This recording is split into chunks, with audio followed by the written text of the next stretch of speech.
Hi everyone. This is what happened to me when I got government housing part 78. And no one's been putting in the comments that you want to see me doing these on camera. So I hope that no one minds that I'm just doing this by audio. Sometimes I wonder what would happen if I did these videos on TikTok live or something else like that. But I guess, it would be pretty boring if you just see me reading everything that I've written up for my story. It's not like I could, remember everything in detail. So I would have to read it out. But anyway, we can keep continuing. So what we're up to now. And in the last video, I did say that, I had some weird feeling that the respondent was moving out. So we'll just continue.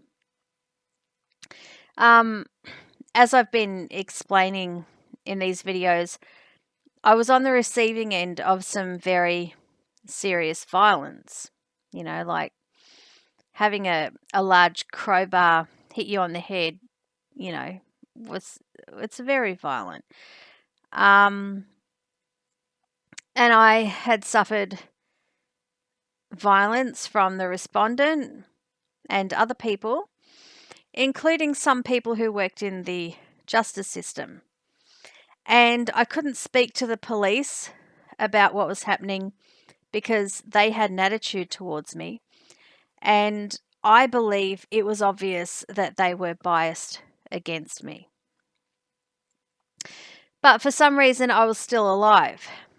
And the fact that I was still alive meant that I still woke up in the morning and I still did things that annoyed other people, like walking to the supermarket and opening my front and back doors. That really seemed to annoy some people. So on the 21st, the 10th, 2017, I did open up my back door, which we know is actually my side door, which we also know is a window. And that was something that seemed to confuse people who work in the justice system, but that's how it is. You've seen the photos. But anyway, I opened my back door and I looked into the side yard and I noticed that the respondent's pot plants were gone.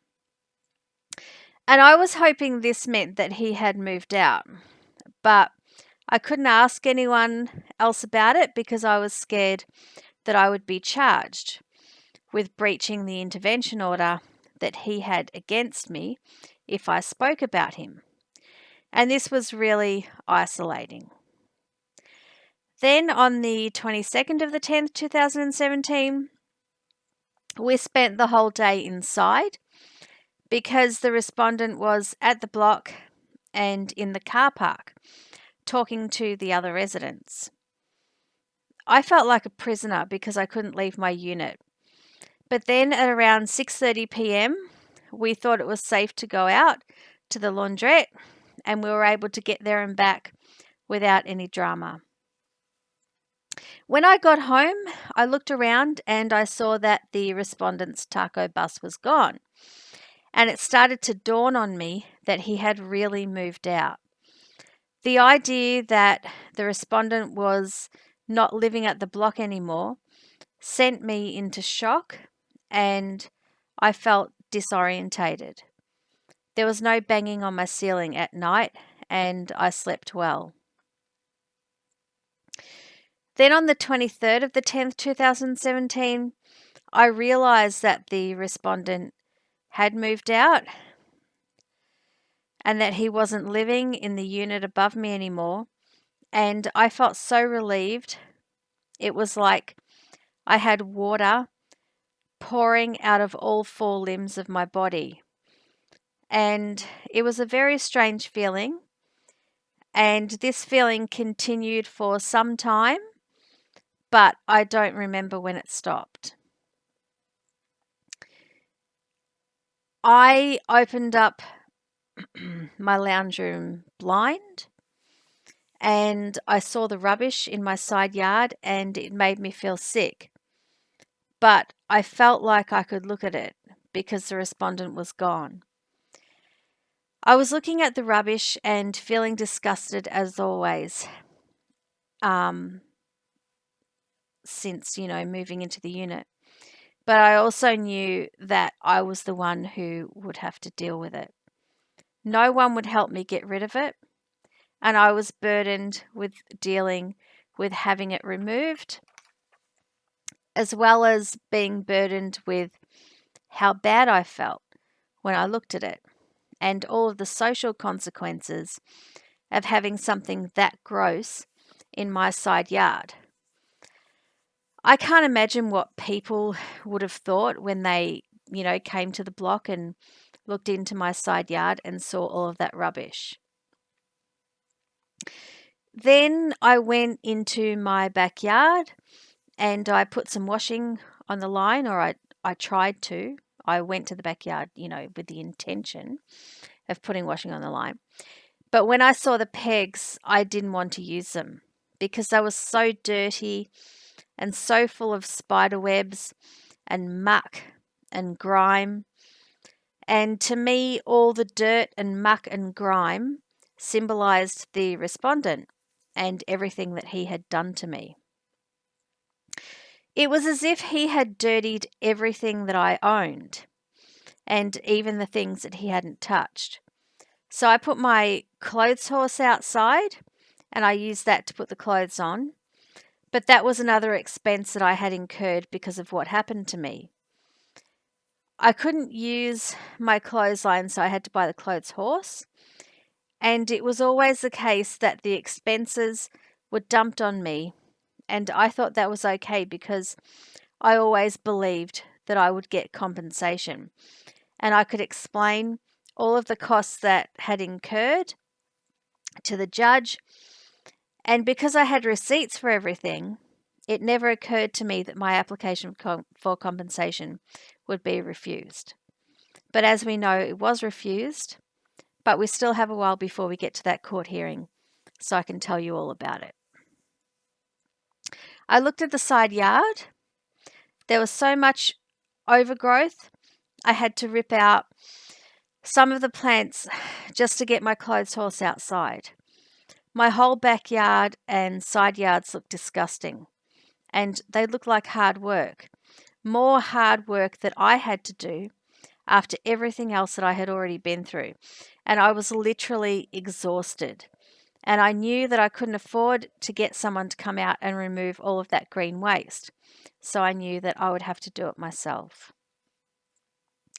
I took some photos of my washing on the line because I knew the respondent may come back to the block and I was scared he would do something to my clothes. I took photos of the back and side yards to show how overgrown they had become, and I think that I should have been able to get compensation for all the hard work I had to do to clean up my backyard, but I didn't. Also on that day, I received confirmation from VCAT about my fee waiver application regarding the application that I had put in about the rubbish in my side yard a while ago. And they granted my application for the fee waiver. This had taken so long, and if I had been able to afford to pay the full fee initially, the process would have been quicker. But this was just another example of how my own poverty was dragging me down and making things harder and slower for me than they were for other people.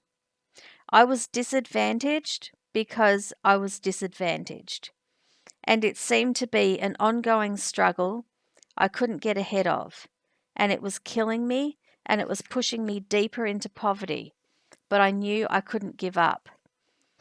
I thought that at the end of all of this, I could take my daughter on holiday and we could have some more happy memories together and everything would be okay. Then at around 3:15 p.m., I walked out my front door to collect my daughter from school, And I saw that the respondent's work van was actually blocking the exit that I used to to exit from my unit to the footpaths, having to go through the car park, but I couldn't. I had no idea that he was at the block. So I turned around and I went back inside and shut the door and I waited.